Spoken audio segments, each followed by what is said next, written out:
It's easier to start the recording and then delete it if it doesn't go anywhere than it is to halfway through go, oh, shoulda, woulda, coulda. But, we've been talking about direct path, and then we're talking about mindfulness. But there is a third component, and some of the difficulties that some of you are reporting, it feels appropriate to bring that in. And that's in the classical nomenclature, it's called the Brahma Viharas. So there's 4 classical Brahma Viharas. Who knows them in English or Pali? It doesn't matter. What are they? Metta, okay, which translates as loving kindness or loving friendliness.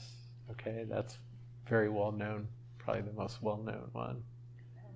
Compassion. In Pali, it's karuna. And then there's a subtle difference between metta and compassion. So does anybody want to say what that is? There's something about you want to help, with the desire to help. Which? About compassion. Okay, so compassion is the desire to help. So that connotes that compassion is given towards someone or some class of beings that is suffering. Yes, exactly.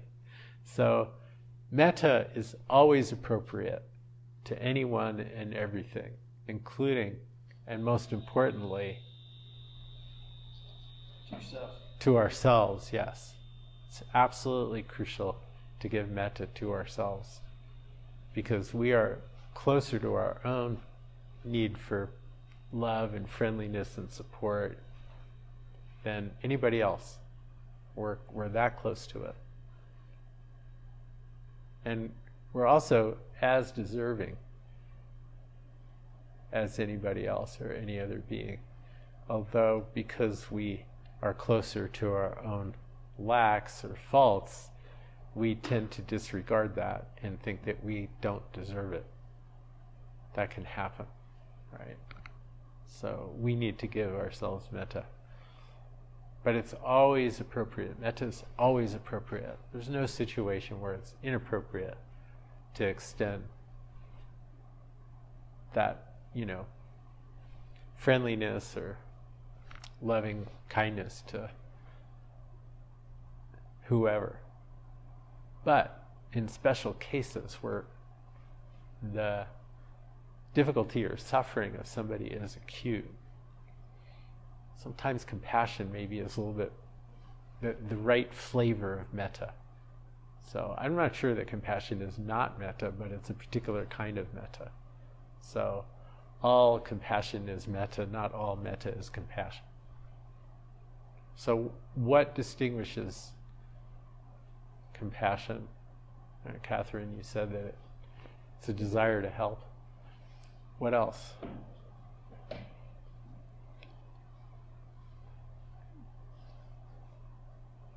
A wish to be free of suffering?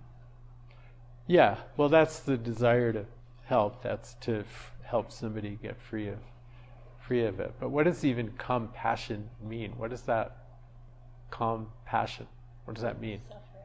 It's with the suffering, with the feeling. So compassion requires that we feel the suffering or the pain of whoever, whomever, whatever we're extending compassion to. In other words, we're part of it. We're not separate. It's not pity. So pity is pushing away. Pity is separation. You feel sorry for somebody. They're out here and you're keeping them out here. So pity is called, I think it's called the near enemy of compassion. Pity doesn't open our heart. Compassion opens our heart because we're actually in there with the suffering of somebody else. So, I think there was a lot of compassion in the room. Brendan, when you were sharing about, like people could relate, or when you're sharing about your dad, or, we can immediately like, oh, there's this feeling of, one, that hurts. And then two, I wish I could do something. Now, the interesting thing about compassion is that 99% of the time, there's not a whole lot we can do except extend that connection to somebody if they're present. And then a lot of times it's like the newspaper or whatever, so we're extending it sort of into space, but there's not a whole lot that we can do. So let's put that to the side a second, the part that what we can't do, because it's important. Okay, what's the third Brahma Vihara, or sympathetic joy? Sympathetic joy, which sounds kind of clunky, right? Okay. It's called, in Pali it's mudita. Don't worry about the Pali. We're not living in India 3,000 years ago. So what's sympathetic joy mean? When you can draft off of somebody else's good fortune or happiness or good circumstances or just good things happening for somebody else, you can feel joy because they're feeling joy. Yeah. So it's just like compassion, except there's no problem to solve, right? You're getting the hit from them, but it's like, oh, you got to ski with your daughter. That's like, everybody feel a little bit of that when, that was being shared. It was like easy to imagine you doing that. And this isn't usually part of it, but I like to include it, okay? So we can send compassion to ourselves, right? If we're suffering, it's important to give ourselves compassion, feel our own suffering, feel our own wish to be free of it in a positive way. We can certainly send ourselves metta. We can also give ourselves mudita, okay? But we have a different word for it. What's that word? What do we feel that's so positive when good things happen to us? Gratitude. Yes, exactly. So self-mudita is gratitude. So when good things happen to us, we feel grateful. And that's a very positive thing to feel. Rather than, oh, I earned it. Or, and you didn't, or stuff like that. But it's just like, thank you to the universe or to whoever. So we can practice gratitude. And gratitude is actually, I don't know why it's not in the Brahma Viharas, but I didn't invent that. But if I was in charge of the Brahma Viharas, it would be in there, for sure. I think it's such a powerful practice. And one of the things that, we're living in really weird times, right? And there's a lot to be concerned about, scared of, unhappy about, angry about, etc., etc. But there's also a lot to be grateful for, and that's not Pollyanna. That's like real. Especially where we're sitting. Because we're not sitting at the bottom of the heap on planet Earth right now. That could change, but right now we're not. But even that aside, there's just a lot to be grateful for. And we forget that. Our brains are wired to focus on what's not right. Anybody ever notice that your brain likes to focus on what isn't rather than what is? Or isn't right rather than what is right? That has survival value. It definitely, I mean, you can think about how it has survival value. If you're listening to this, you can't see it, but everybody's nodding their head. It's easy to connect into the survival value of how that operates. But it has very low value in terms of happiness. It does not have much happiness value. So unfortunately, nature seems to be much more concerned with our survival than our happiness. Because we're very good at surviving. We're not so good at being happy. Anybody ever notice? It's just, sometimes I feel like all I do is solve problems rather than enjoy what is. So your dad just sitting there looking out the window like, oh, it's so beautiful. I remember when my dad was his last 6 months, he was really happy. And my dad was not a nice person. He was he was difficult. I mean, he was an asshole a lot. But that all went away as he was sort of like resting and fading, and like this sort of sweetness came out of him. And it was like, boy, that hadn't been there in a long time, like long before I knew him. But we can find that in ourselves, that simple gratitude, that simple appreciation or joy. So that's part of this mudita. It's an important part. And then the fourth official Brahma Vihara, because I just kind of added one.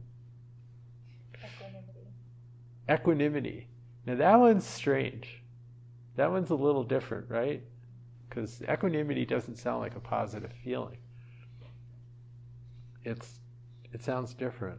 Like, what is equanimity in this context?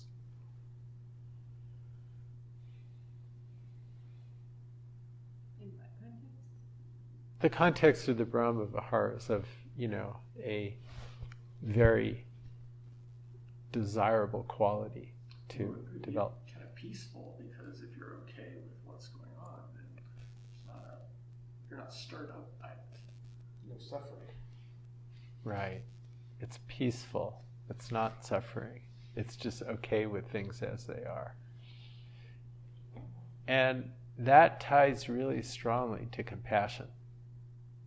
Remember I said let's put the compassion on the shelf here for a little bit in terms of like how to deal with the 99% of suffering that we encounter that we feel compassion for that we can't do anything about. Well, how does that connect to equanimity? Accepting that part that we can't do anything about. Right. And by accepting it, what does that do to our capacity for compassion? It increases it, exactly. If we feel responsible that we have to be able to do something about every time we meet suffering, and then we start feeling inadequate or guilty or overwhelmed by it, then that shuts down compassion. It's like, oh, I can't deal with that. But if there's equanimity, then it's just that it's that okayness with things as they are, simply because that is how they are. And that actually opens the heart of compassion. It's kind of an interesting thing. Equanimity doesn't mean we stop caring. It just means that it doesn't make us feel responsible for things that we can't possibly change. So we're not in that double bind. Because that's a double bind, feeling responsible, like, oh, that should change. Wanting it to change is one thing, but thinking it should be different than it is a bind. The world is exactly the way it is, and it could only be the way that it is right now. And equanimity is simply realizing that. And that opens our hearts. It doesn't close them. It's not an indifference. It's an allowance.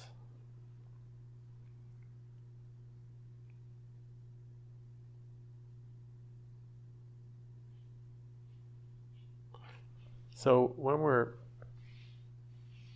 faced with extraordinary difficulty or suffering or situations that are, we don't know what to do or how to deal with them. They feel like too much. Yeah, sometimes it's okay, let's sit here and deconstruct the emotions around this, but it may not be enough, or it may not be the exactly appropriate thing.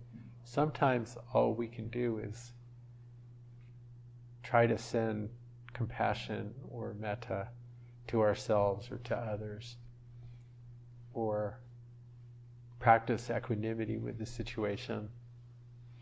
If we're getting caught in a bind of wishing that we could do something that we can't, and feeling responsible when we're not.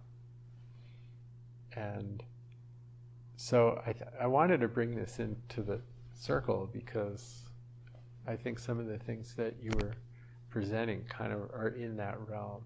It's not just enough to see, hear, feel it. But we need to draw on, in a way, a higher power. Like the Brahma Viharas, they translate kind of as divine abodes, which is kind of a clunky, that's not how we talk, divine abodes. But you can look at it as like some of the highest qualities that we as humans can bring into a situation. And these aren't high, they're very human. This is normal stuff. Feeling loving kindness or loving friendliness or compassion or gratitude, sympathetic joy is pretty normal. But we can go deeper with them. We can enhance them. Equanimity, that one's a little bit less frequent. That one is a little bit more of a stretch. We have to work at finding equanimity. The thing about equanimity is that it's hard to develop it because it requires us to accept things exactly how they are. So how does that include trying to develop something? There's a little bit of a paradox there. But we can work at developing it in our mind just by realizing that causes and conditions, we're not in charge. There's so many causes and conditions in everybody's life. We can use the word karma, but causes and conditions is, a little bit less. Karma has some weird connotations, like there's a deservingness to it, right? Like, stuff happens to people that they didn't deserve. Karma kind of blames them for it. But causes and conditions, well, stuff happens because of causes and conditions. It has nothing to do with deserving. That might be one element of it. Like we do create causes and conditions for ourselves and for others. But the universe and randomness and large forces also create causes and conditions. It's not like the people in Myanmar and Thailand, their karma was bad and they deserved that earthquake. That's absurd. The people who were working on that construction site were no more deserving of that building collapsing than the building next to them that was under construction that didn't collapse. But there were causes and conditions, some of which may have been like bad materials, slipshod oversight, maybe bad foundation, maybe the soil wasn't good, maybe the engineers made a mistake, or maybe it was just bad luck. I don't know. I'm not professing to have any inside information here. I'm just saying that the causes and conditions we're infinite. But so it isn't like, it's not like, if you want to use the word karma to encompass causes and conditions in that way, then it's fine. But we don't want to look at it like, the geological forces knew which building to collapse because the people working on it were especially bad and deserving of that. That's absurd. So,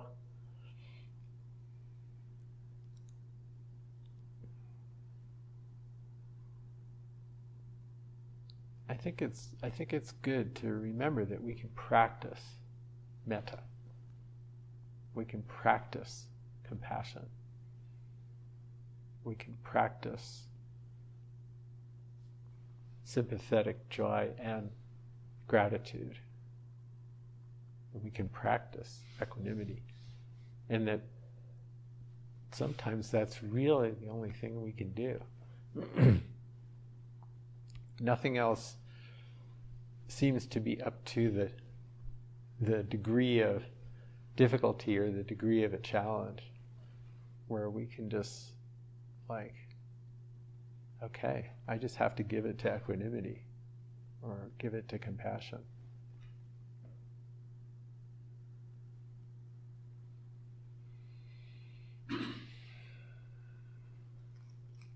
Does that make sense?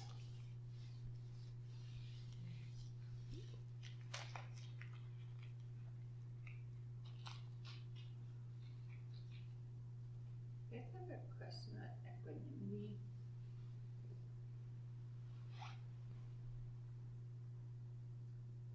Oh, maybe two questions, I don't know. Or maybe is it the same question? So, to me it seems, I would assume everyone else feels this way too, like it's much easier to have equanimity with some things than other things, like at least because I've been doing this practice a lot. Like I feel like for me it's easy to understand like having equanimity with my emotions. Like I might be feeling stressed or anxious, but that's just the way it is. It's a lot harder to have equanimity with like, I don't know, things like homelessness or climate change or like these things that just like really aren't okay. And then I guess the flip side of that question is like, if you really did find equanimity, like would that then prevent you from doing things that you could do? Like, I guess homelessness in Boulder is maybe like an easier example than climate change, but like there's realistically probably things I could do about homelessness. Like I could volunteer to a homeless shelter or donate to causes or even just like give money to a homeless person. But if I was like truly just at peace with that, would that like prevent me from doing those things?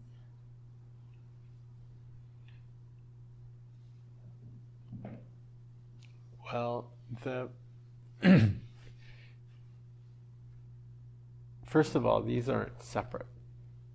So equanimity is not an excuse or a bypass for compassion.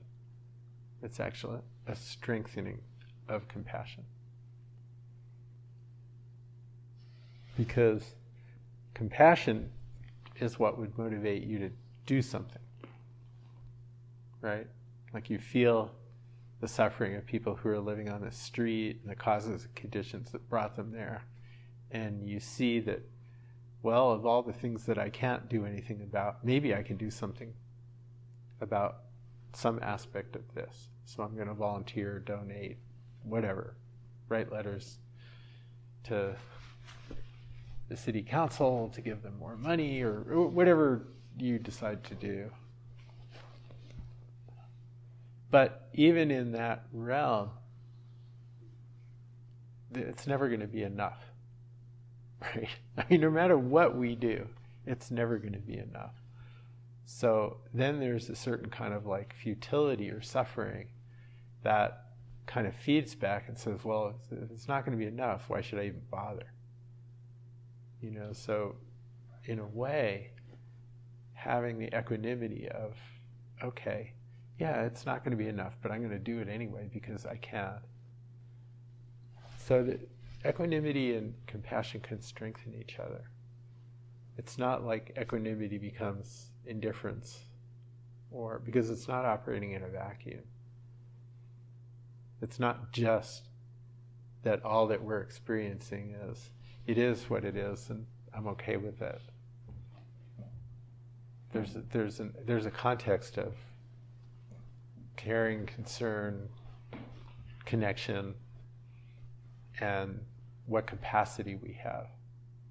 Wow, I just reeled off like 4 C words. Like there's this. I wasn't trying. Anyway, that the capacity then doesn't get short-circuited by that sense of, well, it's not enough, so I'm not going to do it. It's just not worth it. It's useless. Rather than, well, with a certain degree of equanimity, you can just see, oh, but that's okay. It's okay that it's not enough, but it's something, and I'm going to do it because I care. I think you said before that when you recognize the injustice that you're concerned about, if you experience it without equanimity, with like outrage or other things like that, it prevents you from seeing clearly what you would do to help. It is in the way of you taking a proper action. And it creates a more conflicted environment for you to work in. Yeah. Yeah, because we can add that another C word here, which is creativity. So if we're all tied up in knots with an emotional reaction, it really reduces our capacity to be creative. And, well, what can I do that I didn't even think of? It's hard to be constructive. Yeah. You were saying before about like the whole problem-solving thing. Sometimes, you know, if you approach it like a problem, then it has to get fixed. So no one action can be, you can't let the action just be whatever is appropriate and then let that stand. I mean, I know I've done this before. It's like, I am going to solve this person's problem. And then it's like, after a while, it's like, you don't want your problem solved. And so it's your fault, right? I mean, I can like start generating some very bad vibes rather than just letting the action, okay, this person, I can do this, and it's not necessarily trying to fix it, it's trying to help. But then that action just is that action rather than a program to solve it, whether or not this person wants it to be solved, or solving it in a way that maybe produces a whole other set of problems. Like this is just my own thing, that when it becomes a problem, it's almost like I lose myself in, like, I don't feel anymore. I just am like trying to solve it. And so to me, it's super helpful what you're talking about. Like if you let that go and you feel an action that like you actually feel to do something that you feel like called to do there, without having to then say, okay, well, this is the first of 15 actions and I have to, like, not that you can't go out and do that, but it's almost like even those people who are taking the proper approach would still be doing each action if it never changed, but it was the appropriate action that came out of that compassion. Because we don't actually even know, like, what the, like, maybe that thing in 5 years did help that person or did contribute to that thing. But like, I mean, for my own self, I want to like take care of it now, and I want to have this great satisfaction of having fixed that thing. And Right. I lose sight of anybody or anything involved in it, including myself. Yeah. And I think that's part of what happens is when we do take action, that, you're kind of speaking of this, that we're making a demand that it be effective and it works and it has a certain result and outcome, and rather than, okay, well, this is my best and I'm going to offer it and I have no idea what's going to happen.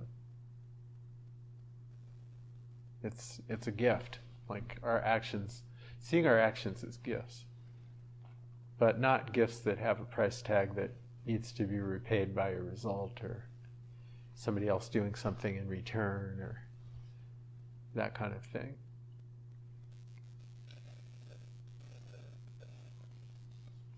Because that's just stress.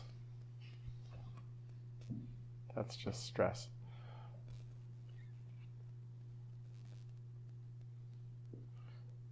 So typically the way that these are taught to practice is using what I would call concentration practices. They're basically concentration practices like traditional metta, compassion, karuna practice, sympathetic joy, and even equanimity are done by repeating phrases. And the phrases have meaning or content, but they're also kind of like we try to state just so focused on the phrases that it becomes a concentration practice. And I think probably everybody's familiar with that, right? Like you say metta phrases over and over and over, and maybe to a lesser extent saying compassion phrases. May you be free from suffering. May I be free from suffering. May all beings be free from suffering. You guys familiar with that too? Yeah. And then how about sympathetic joy phrases? Has anybody done those? May your good fortune continue and increase, or something like that. And you just think about somebody something good happened to, and you just say, may your good fortune continue and increase, or something like that. And then with equanimity phrases, has anybody done those?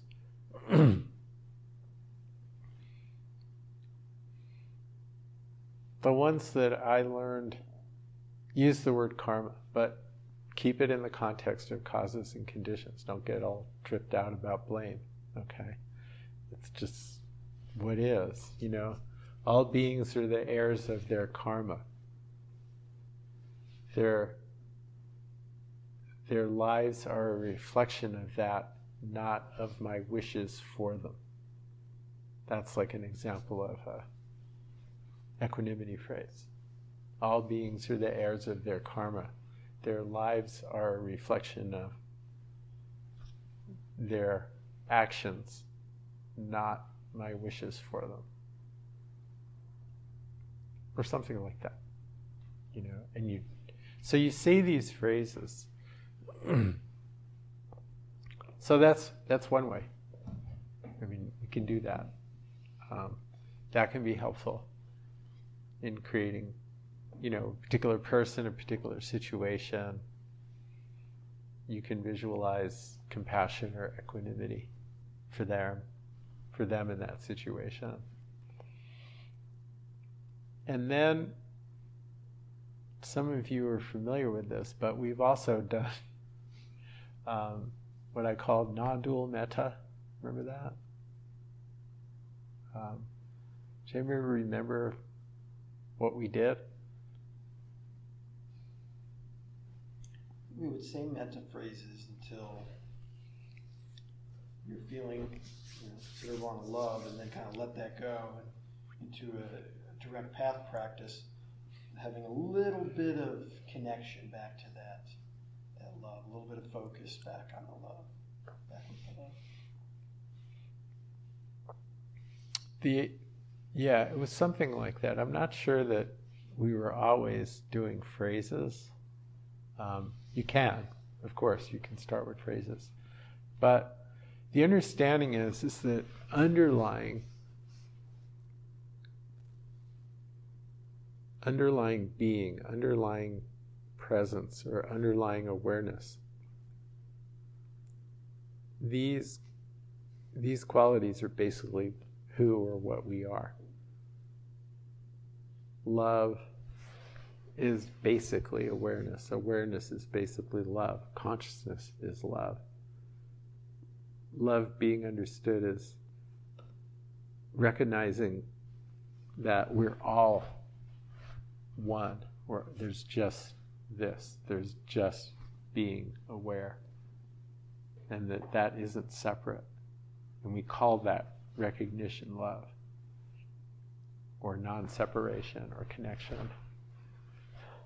So that's implicit in presence. That sense of love, of which compassion and sympathetic joy and even equanimity are all components.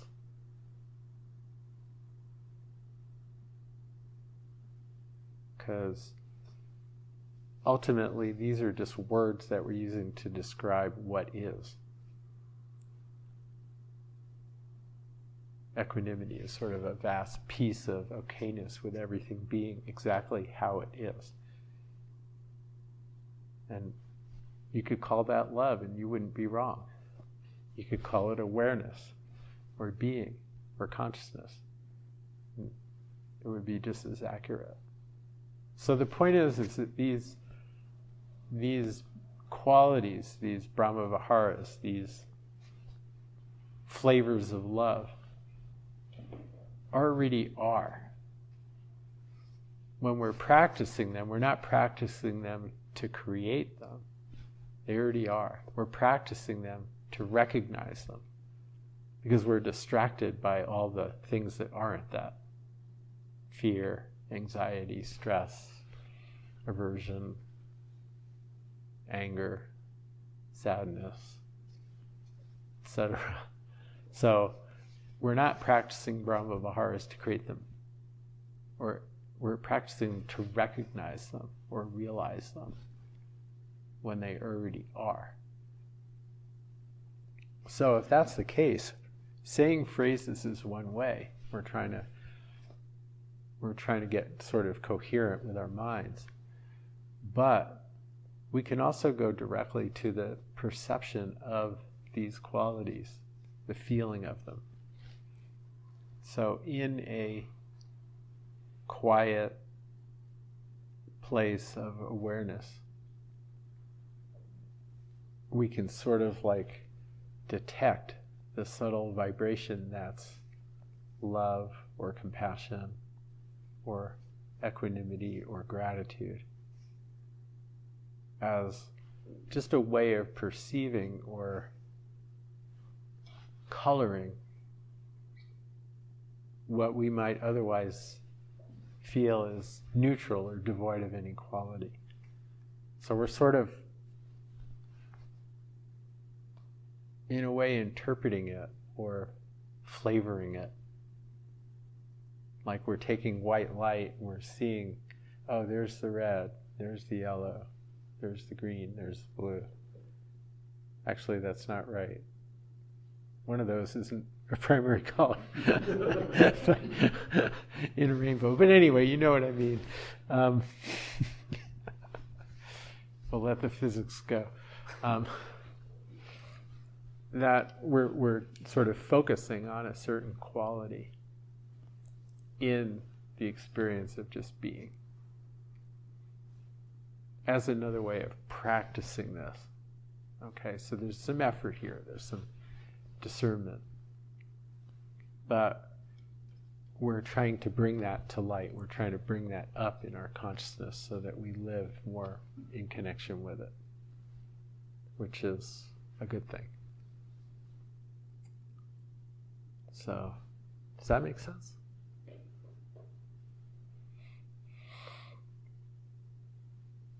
Any questions about that? Yeah, quick question. How does saying phrases of forgiveness fit or not fit into this? So forgiveness is not considered an official Brahma Vihara, but it's a good thing. It's not a quality. Forgiveness is an activity. So, like loving kindness is a quality. Forgiveness is an activity. And we we may need to practice forgiveness before we can connect to loving kindness or compassion or equanimity or sympathetic joy. In other words, if you're really hurting because of something that somebody did to you or you did to them or that kind of thing, and there isn't forgiveness, it'll block all of this, right? It'll just make it impossible. So we practice forgiveness to kind of clear the air so that we can feel compassion or metta, etc., for ourselves, for others. So in a way, it's a prerequisite. Like if for some reason you can't, you know how in metta we'll do like towards ourselves and then towards somebody that, or some being that it's easy to feel love for, and then we'll go to some being or that's we feel neutral, and then we go to the difficult. Well, it's harder to send metta to the difficult without some sense of forgiveness. Especially if it's difficult, it's close to you. It's not abstract. Like if you were wounded by somebody who is close to you and you're carrying around that wound, and then some Dharma teacher says, okay, send metta to the most difficult person in your life, and your whole thing just explodes with, no, there's no way. I'm not going to do that. I would never give them positive energy. I hate them. Okay, well, what do? Do you want to carry that around forever? Well, you can sit there and try to force the metta, but what's really called for now is forgiveness. And forgiveness is a process. So forgiveness isn't binary. It's not like, oh, I don't forgive and now I do forgive. It takes place over time. It's an activity or a process. And so that's where it fits in. And you can practice forgiveness. You can practice forgiveness with phrases. You know, you can just visualize the person and what they did to you and say, I forgive you. And if I can't forgive you fully now, may I be able to forgive you in the future. Honoring that it doesn't happen all at once. And then if you're feeling bad about what you did, you can say, may you forgive me. And if you can't forgive me fully now, may you be able to in the future. And none of this requires that you get on the phone or in person and work it out. This is all inside your own heart, your own mind. You can do it in real life, but you don't have to. And oftentimes it's impossible. Like you could never do it in real life. Either the person's dead or they're just not the kind of person that you could ever have that conversation with. But you could still forgive them over time.